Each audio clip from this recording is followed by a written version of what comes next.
Videos देखने के लिए सब्सक्राइब करें जनसत्ता.com, बेल आइकन दबाकर पाएं लेटेस्ट नोटिफिकेशंस। नमस्कार, जनसत्ता में आपका स्वागत है। घोटाले पर घोटाला, 2G और चारा को भी पीछे छोड़ डाला। बिहार में इन दिनों मुख्यमंत्री नीतीश कुमार के विरोधी कुछ ऐसे ही तंज कस रहे हैं। जब से कोरोना की दूसरी लहर का प्रकोप सामने आया है, सूबे में बैक टू बैक कोरोना से जुड़े घोटाले भी सामने आ रहे हैं।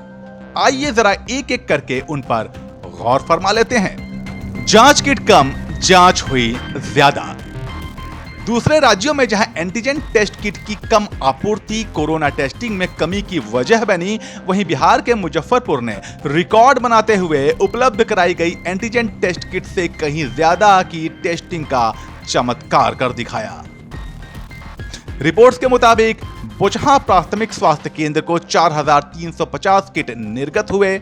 उस स्वास्थ्य केंद्र के कर्मचारियों ने 3,550 किट स्वीकार किए, लेकिन केंद्रीय पोर्टल में 6,740 जांच एंटीजन किट से करने का डेटा अपलोड कर दिया गया। ऐसे ही एक और संकरा स्वास्थ्य केंद्र में 7,350 किट निर्गत किए गए थे, लेकिन उनके रिकॉर्ड के मुताबिक उन्हें किट मिले 8,450 और जांच किए गए उससे भी कहीं ज्यादा 8,668 लोगों के। ब्लैकलिस्टेड कंपनी को ठेका। मीडिया रिपोर्ट्स के मुताबिक बिहार सरकार ने आरटीपीसीआर टेस्टिंग के लिए एक ऐसी कंपनी को ठेका दिया जो महाराष्ट्र में ब्लैकलिस्टेड है। कंपनी का नाम पीओसीटी सर्विसेज है, जिसे उद्धव ठाकरे सरकार ने सितंबर 2020 में आरटीपीसीआर किट सप्लाई के मामले में 3 साल के लिए ब्लैकलिस्टेड कर दिया था। बिहार सरकार ने इसी कंपनी को आरटीपीसीआर टेस्टिंग के लिए मोबाइल वैन चलाने का ठेका दिया। कंपनी को पटना, भागलपुर, बिहार शरीफ, गया और मुजफ्फरपुर में 5 मोबाइल वैन चलाने का ठेका 29.20 करोड़ रुपए में दिया गया।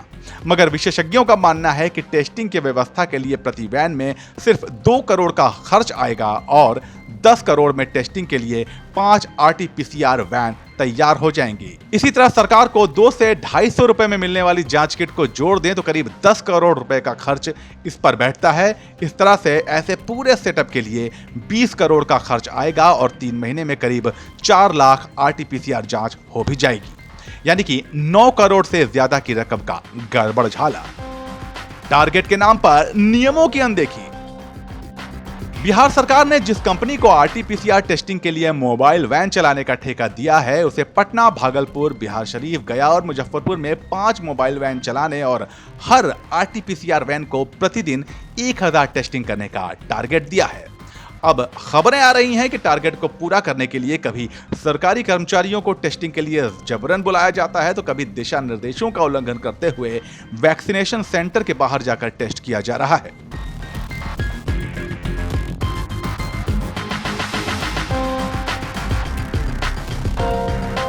कुंभ में 1 लाख लोगों की फर्जी टेस्टिंग। उत्तराखंड में कुंभ के दौरान 1 लाख लोगों के फर्जी टेस्ट रिपोर्ट की बात तब सामने आई जब एक व्यक्ति ने आईसीएमआर से शिकायत की कि उसके मोबाइल में कोरोना टेस्ट की सूचना मिली है, जबकि उसने कोई सैंपल दिया ही नहीं। जांच करने पर पता चला कि ऐसे मामले 1-2 नहीं बल्कि 1 लाख हैं। अब मामले पर राजनीति शुरू हुई तो उत्तराखंड सरकार ने आरोपी कंपनी मैक्स कॉर्पोरेशन सर्विसेज और 2 प्राइवेट लैब्स के खिलाफ मुकदमा दर्ज कर कार्रवाई शुरू कर दी है। वो मामला पुराना है।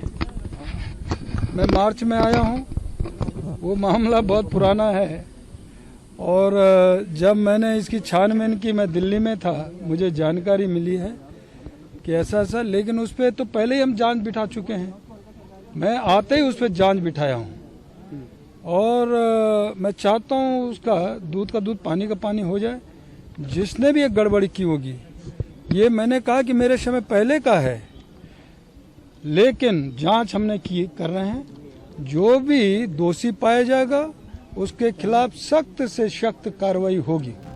मुंबई में फर्जी कोरोना टेस्टिंग।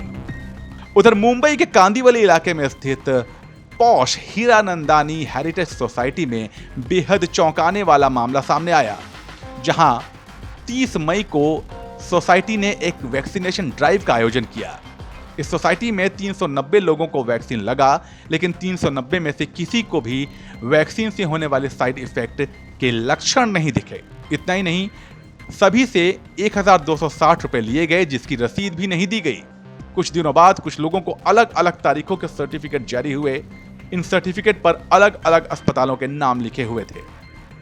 कोरोना के नाम पर घोटालों की इस बरसात पर आपकी क्या राय है, हमें कमेंट सेक्शन में जरूर बताइए। और ऐसी ही दिलचस्प मगर जन सरोकार से जुड़ी खबरों के लिए बने रहिए जनसत्ता के साथ।